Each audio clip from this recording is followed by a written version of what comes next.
2016, my life was taking a turn in the wrong direction. My hours working maintenance on the pipelines had been cut because my boss and I were having issues. Now, those issues directly related to the fact that he was a prick from Atlanta and could not relate to us country boys in Alabama. You know how people are. They can say all kinds of stuff to you. But the minute you defend yourself, they act like children. Things were looking bad until we had this gasoline spill. Department of Transportation got involved, started investigating it. It hits the news. My boss was a frog in a frying pan, and me being one of the best heavy equipment operators he had to call me in. We have a sit down. He says, this spill is all in the news. My boss's bosses are all over their ass, which in turn means my boss is on my ass, and we need to show some major progress. I'm going to need you to work long hours, get retention ponds built. That's our top priority over the next 4 days. He goes on saying the organization is having all kind of problems with these tree huggers and Mother Gaia earth cult people. They're all up our ass. And the shit is rolling downhill. I know you and I have had our differences, but I'm going to need your help. So far, Kevin is the only heavy equipment operator we got out there at the location, and as you know, Kevin can't do anything right. Can I count on you to get this done for me? Understand, this is the same guy who had just recently cut my hours because of something I said. So I wasn't pom-poms in the hand, rah-rah, hoorah about helping him out with a damn thing. So my question to him was very, very simple. How many hours am I going to be working? And how much overtime are you going to be paying? And his reply was sweet music to my ears.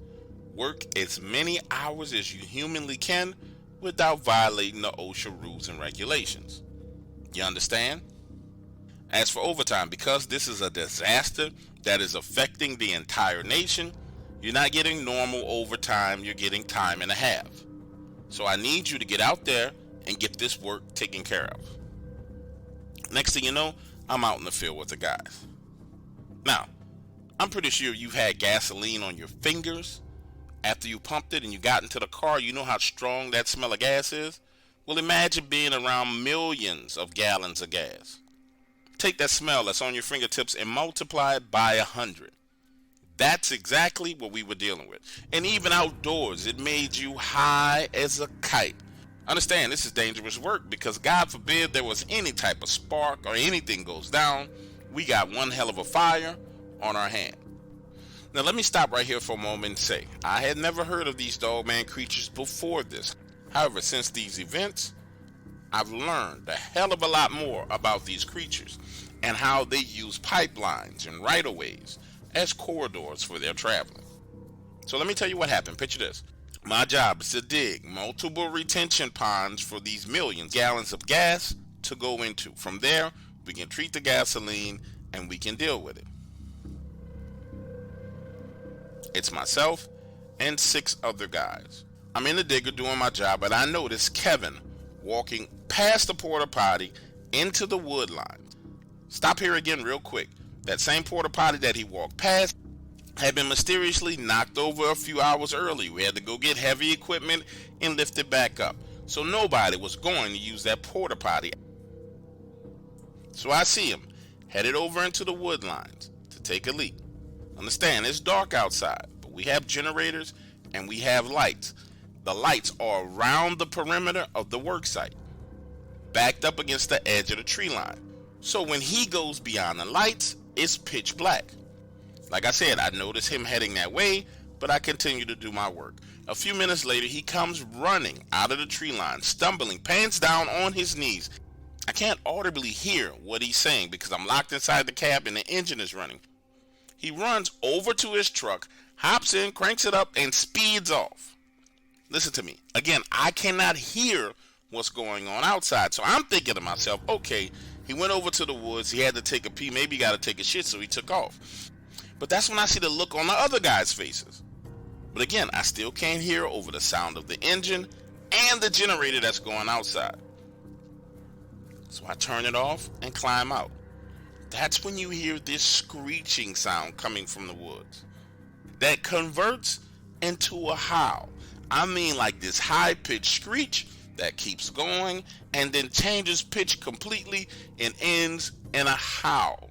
Not a wolf howl, but like a werewolf howl from a freaking movie. It was crazy. We're all standing there like, what the hell is going on? It happens 2 more times and then it stops. A few minutes later, we get together, have a tailgate meeting trying to discuss what the hell happened. Now we're all standing at the tailgate of one truck, cell phone on speaker, calling the guy over and over and over who just left, but it keeps going to his voicemail. Afraid, we all stay together for the next 15 minutes, but nothing else happens, so we go back to work. Listen to me, my hours have been severely cut, so everyone is leaving. It's 5:15 a.m., the next crew comes at 7 a.m., but I need the hour. So I take a break, hop in my truck, and lay the seat back. My plan was to get 3 hours of sleep and then go back to work. So now, I'm there, all alone, in a truck, it's running, I'm sleeping, door locked. Listen to me, I wake up at 6:45 a.m., just scared, frightened out of my mind, eyes wide open, looking left and right. I wasn't having any nightmares, I wasn't having any dreams. Now, listen to me, I'm not even sure why I even woke up this way. I can't even confirm to you that I heard something or I smelled something or something touched my vehicle. But I just remember waking up deathly afraid. Like everything inside my spirit and my soul was afraid.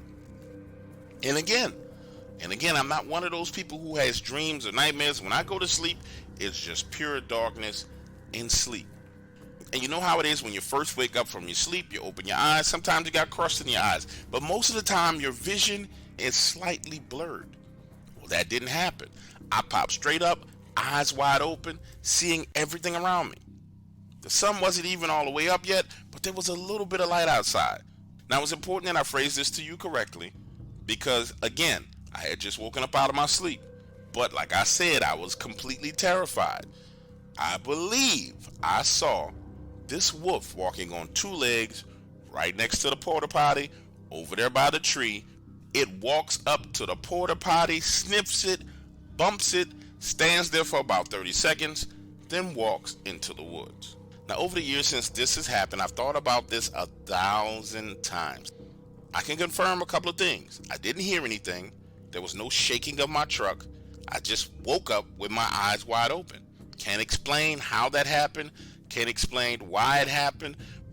The only thought I have on it at all, just maybe, what was going on around me at that moment in time was so terrifying, so frightening, that my subconscious mind felt something freaky and weird was going on, triggered my conscious mind, my eyes opened, and I saw it. That's the only thing I can think of. And now I'm pretty sure you're saying to yourself, okay, dude, you guys heard something in the middle of the night, you was brave enough to stay out there, you went to sleep, and then you had a nightmare. That's all it was to it. It's a nightmare. I tried to tell myself the same thing. But here's what you don't know.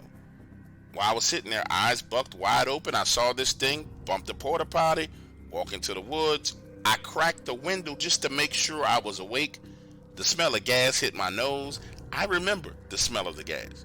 I wasn't asleep. So now I'm driving. I know what I saw was real, but I didn't want to deal with it. Mentally, I didn't want to deal with that kind of shit. You can call it fight or flight. You can call it whatever you want.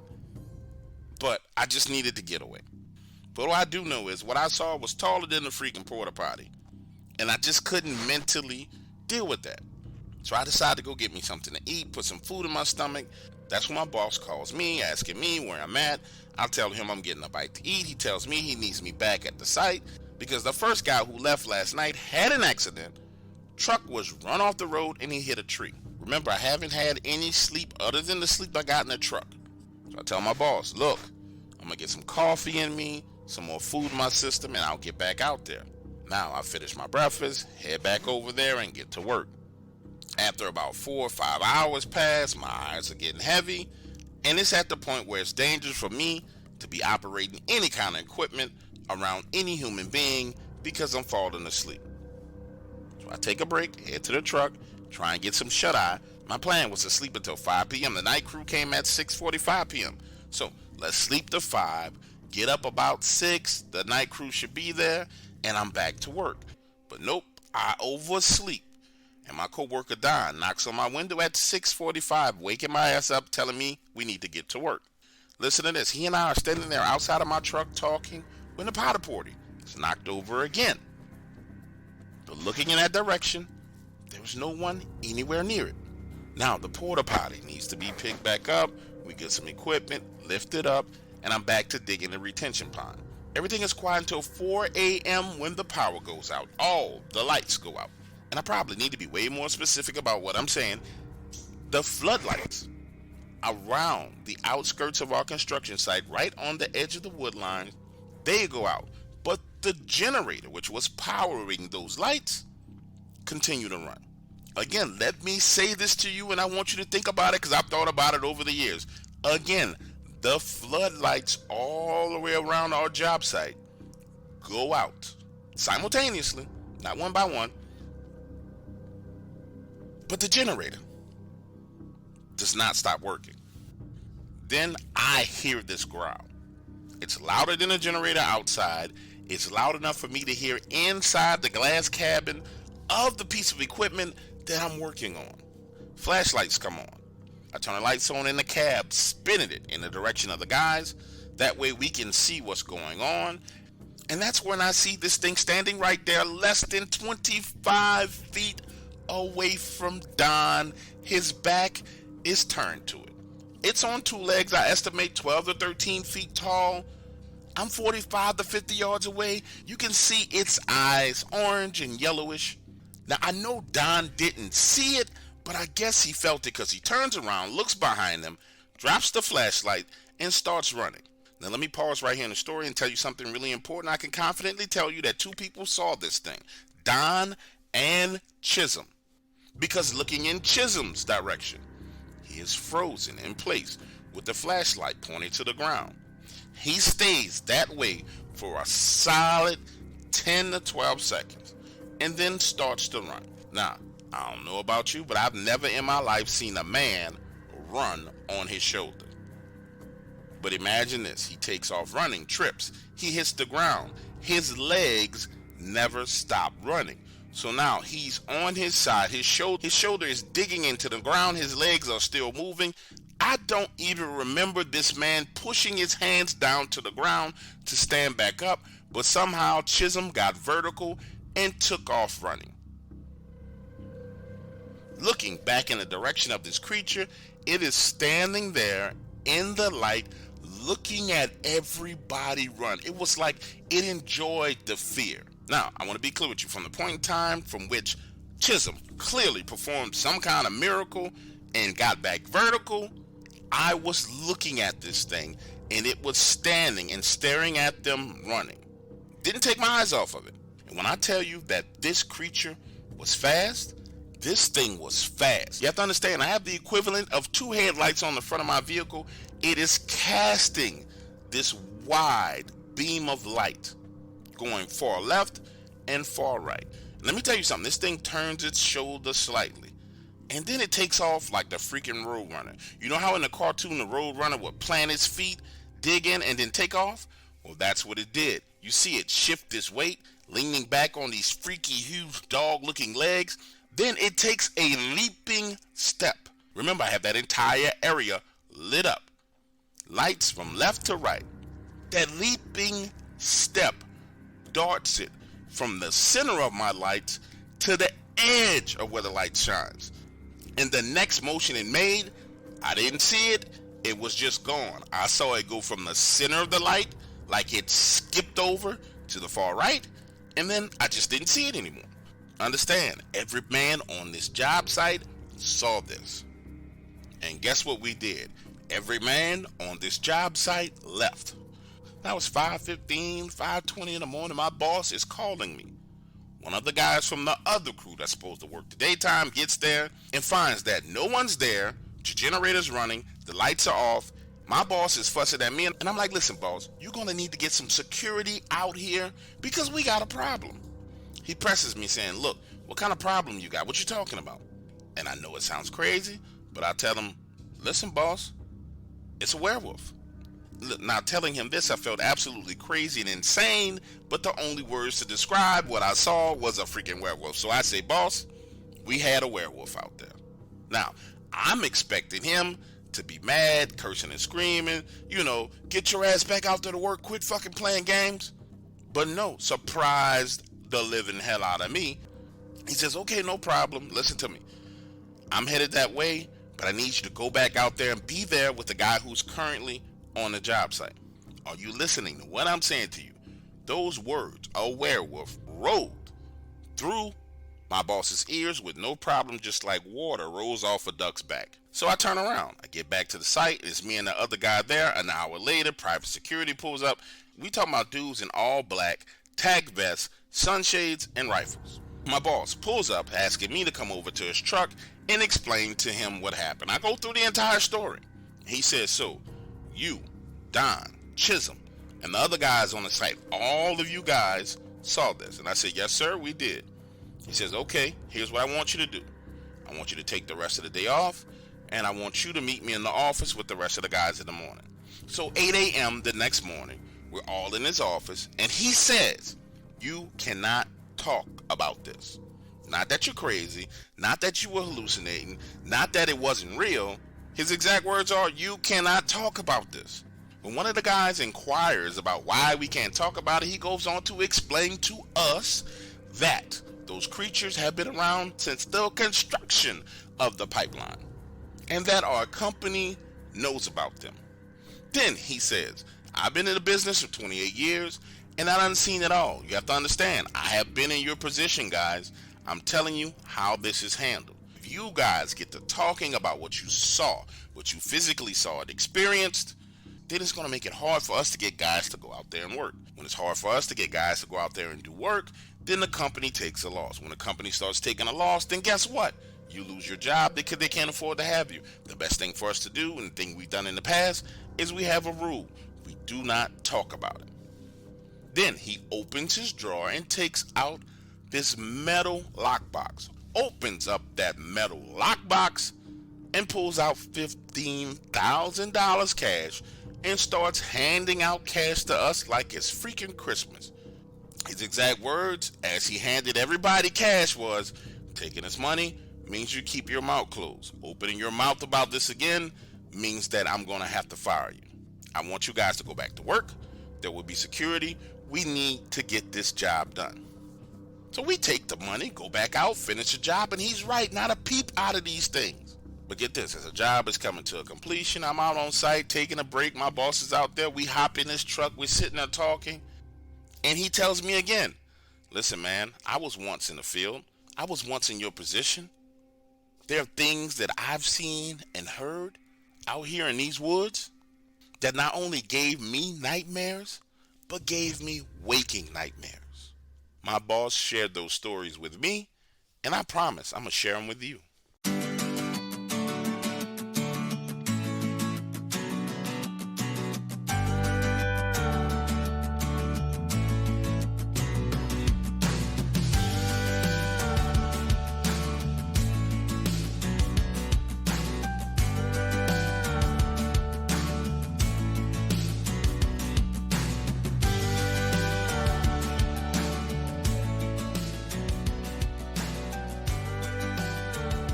Now, if you recall, my boss told me a bunch of stories about his time on the pipeline, but I wanted to make certain he was alright with me sharing them with you before I started. Like I told you, he and I were not seeing eye to eye before those events that happened. And it's true what they say, when men find things in common, they tend to bond. And he and I have become extremely, extremely cool.